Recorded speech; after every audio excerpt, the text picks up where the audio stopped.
British Prime Minister Johnson drove a wedge into the United Kingdom for a hard Brexit. Now the consequences can no longer be hidden. But apart from postponement and blame, London can think of little to do. The theatre season started in England this week. Due to the greatly relaxed corona restrictions, actors can present themselves on the stage for the first time in 14 months. David Frost, the Brexit minister in Boris Johnson's government, didn't want to wait that long. As early as Sunday, he spoke up in the tabloid Mail on Sunday and wrote that the EU must now find a new approach to dealing with Northern Ireland very quickly and analogously stop petty pea counting. The most important construction site of Brexit is hidden behind the bean counting, which is why Frost was looking for the big stage, as a comedian, I guess. It's also the reason why the EU launched infringement proceedings against London in March. Despite the fact that the UK has left the EU, work is still going on this construction site, and it should stay that way for some time. It is about the movement of goods between Great Britain and Northern Ireland. Both areas are part of the UK, but a customs border has been running between them since the beginning of the year. Goods in trade from Great Britain to Northern Ireland must be registered with the EU customs system, documented and, if necessary, cleared. This is what the Northern Ireland Protocol, part of the Brexit agreement, wants. It is intended to ensure peace and stability on the Irish island by preventing a monitored land border with the EU member state Ireland.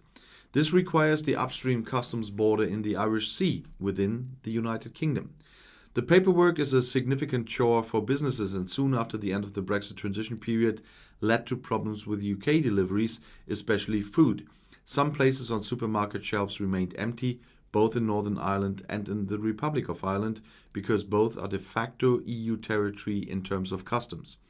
But with the real impact of the Irish Sea customs border, Johnson has turned many unionists against him. Brexit caused riots in Northern Ireland in April. The leader of the Northern Ireland Unionist Party, the DUP, Arlene Foster, had to resign. Her successor, hardliner Edwin Poots, makes its top priority to abolish the protocol. It's actually planned that London and Brussels will discuss solutions to problems in a special working group, and they already do for quite some time. Johnson's government defied this in March when it unilaterally announced that it would postpone verification requirements and food controls. The EU then opened infringement proceedings, to which London has now responded. The UK plans to gradually introduce health certificates and checks from October. Brexit Minister Frost announced in the Mail on Sunday that it seemed as if the EU wanted to treat British goods for Northern Ireland like the arrival of a large container ship from China in Rotterdam. "We didn't expect that when we approved the protocol," said Frost. "Yeah, but then you have been stupid like don't know what." He's not wrong with the diagnosis. The EU import system can best process large quantities of international but homogeneous freight. For example, a large delivery of sneakers from Bangladesh.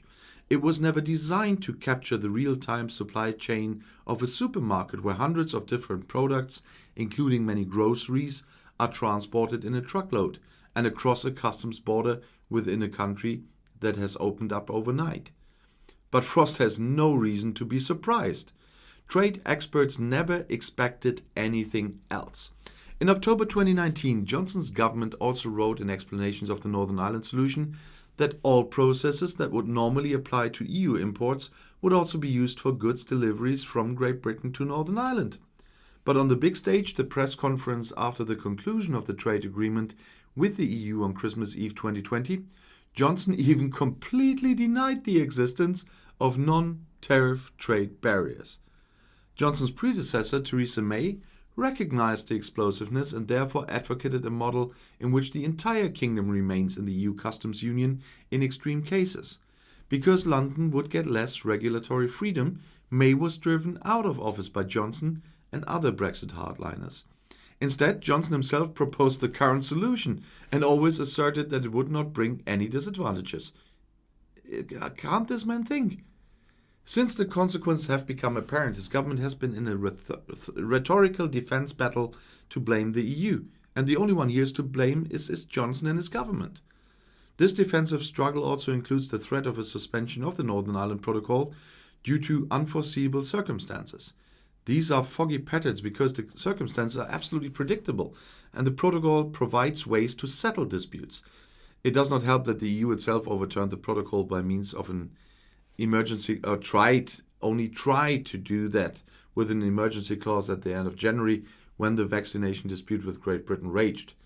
But Brussels at least quickly admitted this mistake and never put it in place. London likes to ask Brussels to deal with the customs rules in a pragmatic rather than puristic manner in order to facilitate trade with Northern Ireland. The government has also postponed controls and obligations to provide evidence for EU exports to Great Britain and is accepting the risk of smuggling in return. The fact that Brussels does not like to take this risk when it comes to protection of the internal market is met with incomprehension on the Thames. Yeah, but how stupid can one be? The imports of goods from a third country into a customs union and internal market can never go smoothly as inside the market. Maybe in the future ways can be found to make the processes easier, but they won't go away. It's also possible to combine pragmatism and purism, for example, in aligning food safety standards, what the UK doesn't want. Switzerland demonstrates this in its veterinary agreement with the EU without losing the ability to conclude its own trade agreements. But the Brexiteers are against any harmonization with EU rules, with which they themselves pursue a rather puristic approach. And if it wouldn't be so serious, the whole thing would just be ridiculous.